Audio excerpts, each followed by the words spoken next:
Turn up, crackers. Welcome to another wonderful video. Today we have the Nathan Drummond's 4th place Toronto Regional deck profile. Let's get right into this. Alright, so starting off with the main deck, we're running the double A, triple B, double C. B is the most important one, so you want to play 3 of this. The other 2 are kind of crappy to draw by themselves, but at least with the B, you can discard it off Fateful, bring it back off of Regulus. You can link it off and just get pluses that way. Just really good to have the B in the opener, other than these 2 pieces. And the brick, you love to play it, hate to see it. It's just necessary. 3 hanger, the set rotation, and the terraforming. Hanger is the heart and soul of the deck. Anytime anybody asks me what to hit against this deck, it's always the hanger. The hanger, it gets your guys equipped from the deck, it gets your plays started, it rotas, it does basically everything you want to do. Set rotation and terraforming in here just because you play the 2nd field spell in Disc Coliseum.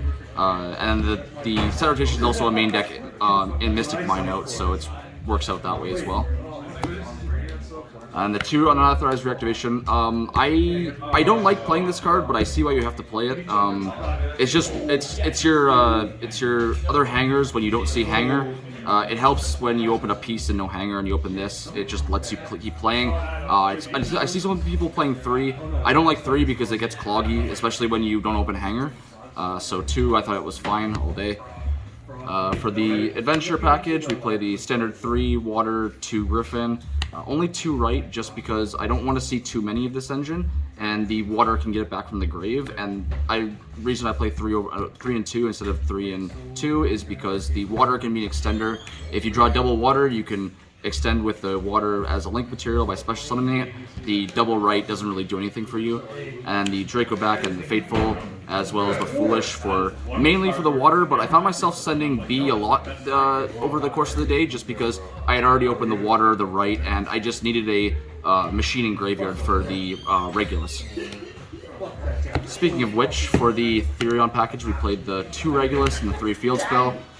We mainly played the 3 field spell to make the set rotation better and to make the set rotation more consistent, so you always have field spells in deck for it.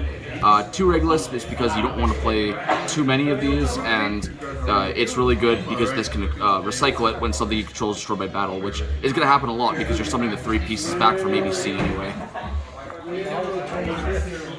And for good generic cards, we just played the triple Ash, the triple Droplet, the double Talents, the 3 Prosperity, and the 1 Call By.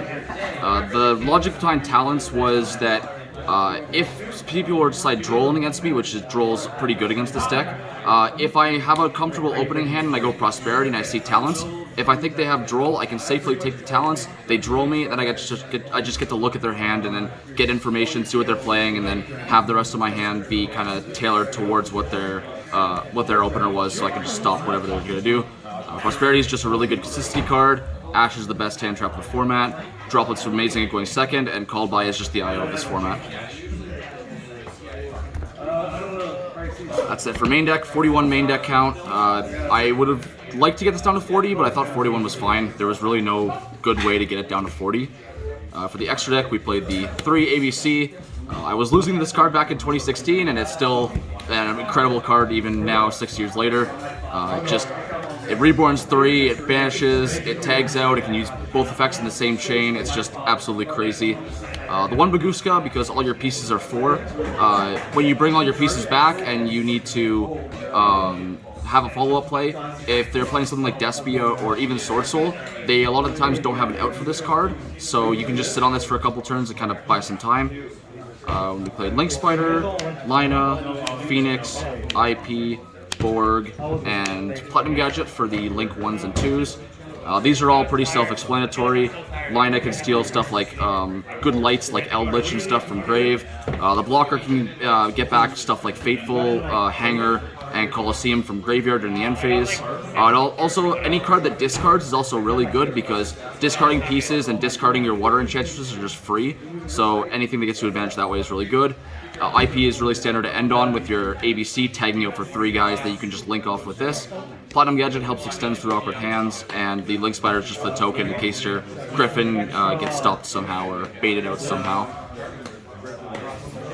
And for the higher links, Unicorn's the best generic 3. Avermax just is a good guy to go into with IP. A non-targetable, non-destroyable Avermax is really hard for some decks to out. Definitely don't make this against Flunderies though, because they have no problem with it. Access Code is the best generic link 4 in the game, no question. IP is really good for if you want to end on big monster negation boards. And then Underworld Goddess, this card put in so much work all day. There were times where I would just bring back my ABC pieces, and on my next turn, if my home opponent had like one random monster left in the field, like for instance, one time it was a Striker Link, one time it was a Cordis, I would just say, link 4 of my guys and 1 of your guy into this, and they don't get any effects because it's a card summoning condition, not a card effect. So Cordis doesn't get to float, Ray doesn't get to float, and you just get a free Dark Lord no more for the board, and then they can't, if they would activate an effect that would special summon from the graveyard, you just get to negate the activation, which is really relevant for a lot of decks in this format. And last but not least, the side deck. For going second, we played the 3 evenly matched and the 3 twins. These are just the best way to deal with heavy back row decks, as well as some decks like Despia. This, if they make it a big board turn 1, this just absolutely hoses them. We played 2 Mystic Mine. This card, I didn't slide it in too much, just because I didn't feel like I needed it. But the times I did slide it in, it stalled for a few turns just so I could get back in the game if I opened kind of unoptimally. Just let me get my resources that I needed, and it was just, I didn't like having to solely rely on this, because I feel like, especially after YCS Hartford, a lot of people would be having outs for this and being more considerate of this card, so I didn't want to completely rely on it. D-Barrier for stuff like Despia and Sword Soul, it's just an auto win against those decks.